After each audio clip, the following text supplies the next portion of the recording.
زبور باب نمبر 150۔ رب کی حمد و ثنا۔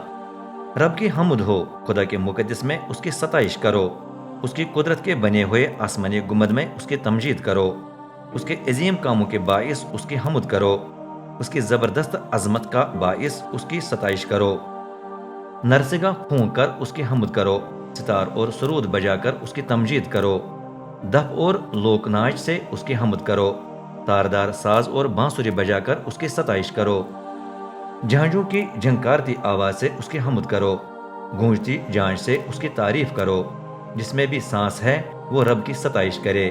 رب کی حمد ہو۔